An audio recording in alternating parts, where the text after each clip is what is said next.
Praise the lord. Good morning. ప్రభువైన యేసుక్రీస్తు శుభనామంలో మీ అందరికీ వందనములు. చిన్న ప్రార్థనతో ఈరోజు దేవుడి వాగ్దానాన్ని స్వతంత్రించుకుందామా? మమ్మల్ని ఎంతో మిక్కిలిగా ప్రేమించిన మా ప్రియ పరలోకమందున తండ్రి, నీ ఘనమైన శ్రేష్టమైన నామాన్ని బట్టి వందనాలు ప్రభా. ఈ ఉదయకాల సమయంలో వాక్యం ద్వారా మాతో మాట్లాడండి అయ్యా. నాయనా, మా హృదయాల్ని చూస్తున్నారు, మా యొక్క పరిస్థితుల్ని చూస్తూ ఉన్నారు తండ్రి. ఎవరికి ఏ మాటలైతే అవసరమన్నాయో ఆ మాటల చేత ప్రతి ఒక్క బిడ్డను ధైర్యపరచమని, ఆదరించమని, మాతో మాట్లాడమని యేసు నామములో ప్రార్థిస్తున్నాము తండ్రి. ఆమేన్. ఈరోజు దేవుని వాగ్దానము ఇర్మియా గ్రంథం 31వ అధ్యాయం 16వ వచనం. యెహోవా ఈ ఆజ్ఞ ఇచ్చుచున్నాడు, ఏడవక ఊరుకొనుము, కన్నీళ్లు విడుచుట మానుము. Jeremiah chapter 31 verse 16. Thus saith the Lord, refrain thy voice from weeping and thine eyes from tears. దేవుడు ఇచ్చినటువంటి అద్భుతమైన వాగ్దానం మనందరి జీవితంలో నెరవేర్చబడును కాక. ఆమేన్. ఉదయకాల సమయంలో ఎవరైనా ఏడుస్తున్నారా అండి? మీ సమస్యలు బట్టి ఏడుస్తున్నారా? మరి చాలా రోజుల నుంచి కన్నీరు కారుస్తున్నారా? మరి రాత్రి అంతా ఏడ్చారేమో కదా. ఒకవేళ మీకున్న సమస్యను బట్టి కన్నీళ్ళు విడుస్తూనే ఉన్నారా? అయితే ఈరోజు నుంచి ఆపేస్తారా ఏడవడము? కన్నీళ్ళు విడచడం మానేస్తారా? నేను కాదండి చెప్తుంది, నేను కాదు. నేను చెప్తే ఏం జరగదు, కానీ దేవుడు చెప్తున్నాడు. యెహోవా ఆజ్ఞిస్తున్నాడండి. ఏమని చెప్తున్నాడు తెలుసా? ఏడవక ఊరుకొనుము.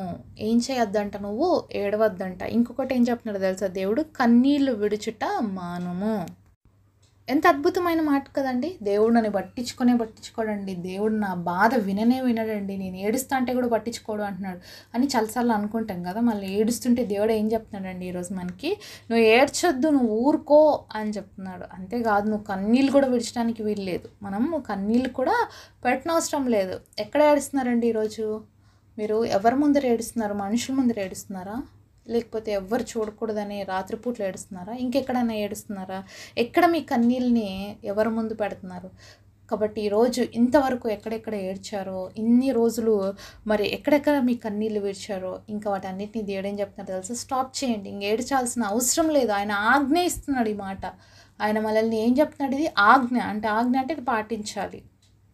ఎప్పుడు ఏడుస్తామండి మనం? చేత కానప్పుడు, తర్వాత ఇంకా భరించలేనప్పుడు మనకి ఏమొస్తుంది? ఏడుపు వస్తుంది, కన్నీళ్ళు వస్తాయి. ఆ భరించలేని భారము, ఆ భరించలేనటువంటి బాధ ఎందుకు నీలో పెట్టుకున్నావు?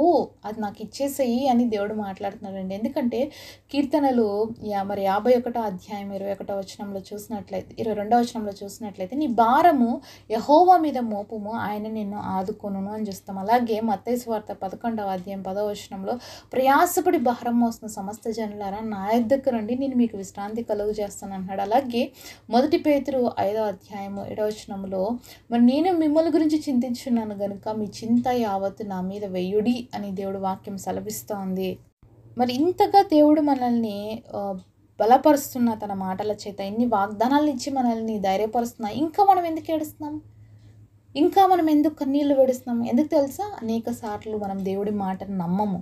అనేక సార్లు దేవుడు చేసే కార్యాలపైన మనకు విశ్వాసం లేదు. కాబట్టి ఊరూరినే ఏడ్చేస్తుంటాం, ఊరూరినే బాధపడుతూ ఉంటాం. కొన్నిసార్లు అయితే ఇంకా మన ఏడుపుని మనం అసలు కంట్రోల్ చేసుకోలేము కదా. మనం ఈ ఏడవకుండా ఉండలేమన్నమాట. కన్నీళ్ళు కార్చకుండా ఉండలేము. అంత దుఃఖం అనేది మన హృదయంలో ఉంటుంది. అయితే మరి ఏడ్చడము చాలా ఇంపార్టెంట్, కానీ ప్రతిరోజు ఏడ్చడం కాదండి. ఎందుకంటే ఒకసారి ఏడ్చేసి కామ్ అయిపోవాలి. ఎందుకు? దేవుడి సన్నిధిలో. అది ఎక్కడ ఏడ్చినా మళ్ళీ వస్తుందండి ఏడుపు. మన మనుషులతో ఎన్నిసార్లు దుఃఖం పంచుకున్నా కానీ మనకి ఇంకా మళ్ళీ ఎంతమందితో మాట్లాడినా అదే విషయం గురించి మనకి ఏడుపు వస్తూనే ఉంటుంది. కానీ దేవుడి దగ్గరకు వచ్చి ఒకసారి ఏడ్చి ఆ దుఃఖం అంతా చెప్పినాం అనుకుంటే అక్కడ అది ఫుల్ స్టాప్ అవుతుంది. అది ఇంకా మళ్ళీ క్యారీ ఫార్వర్డ్ కాదు.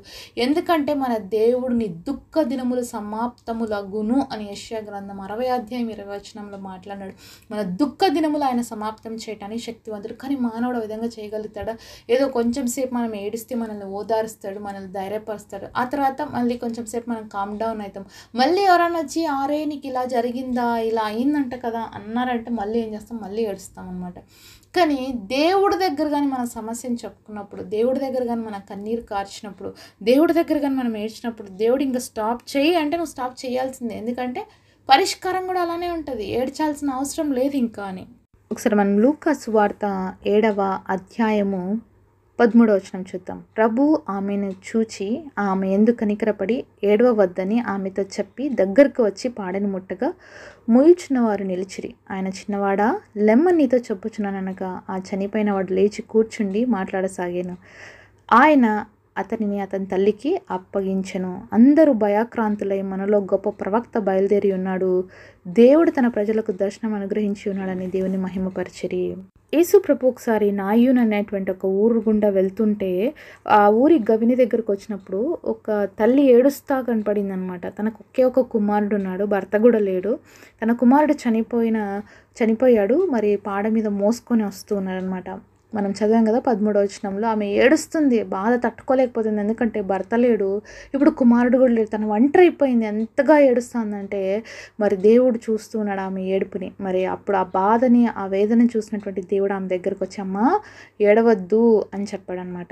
మరి ఏడవద్దు అన్నప్పుడు ఆమెకు మనసులో అనిపిస్తుంది, నా కుమారుడు చనిపోయాడయ్యా, ఎలా ఏడ్చకుండా ఉండగలను, నేను ఒంటరిదాన్ని, ఇప్పుడు నాకు భర్త కూడా లేడు, నాకు పిల్లోడు కూడా లేడు, నా పరిస్థితి ఏంటి అని ఆమె ఏడుస్తుంటుంది కదా, బాధపడుతుంటుంది. కాబట్టి దేవుడికి తెలుసు. కాబట్టి వెంటనే ఏం చేశాడంటే, అమ్మ ఏడవద్దు అన్న తర్వాత దేవుడు ఏం చేసినాడంటే ఆ చిన్నవాడు మోసుకు వెళ్తున్నటువంటి ఆ పాడిని ముట్టుకొని, చిన్నవాడా లే అని చెప్పాడు.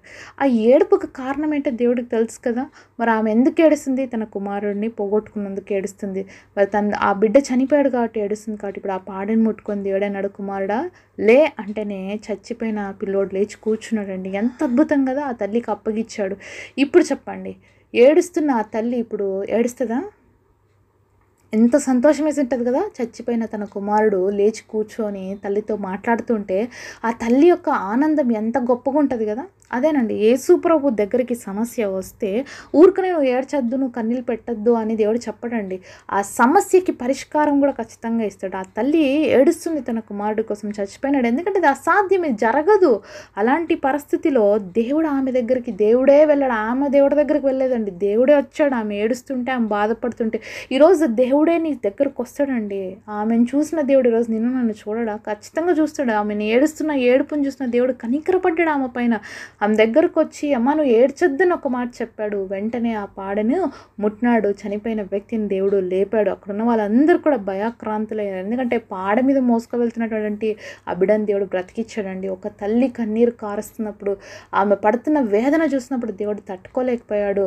ఆ ఏడుపుని దేవుడు చూడలేకపోయాడండి. దేవుడికి మనం ఏడిస్తే హ్యాపీనా?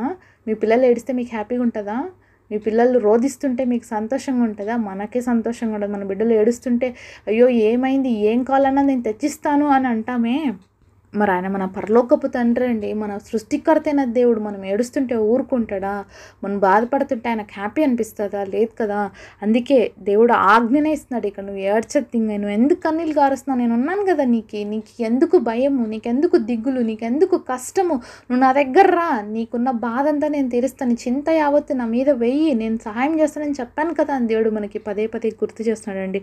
ఈరోజు ఆ నాయన మోయబడుతున్నటువంటి ఆ యొక్క శవాన్ని దేవుడు ఆ యొక్క బిడ్డను లేపి ఆ తల్లికి ఇచ్చాడు. ఏ విధంగా? సజీవుడుగా, శవాన్ని సజీవంగా మార్చాడండి దేవుడు.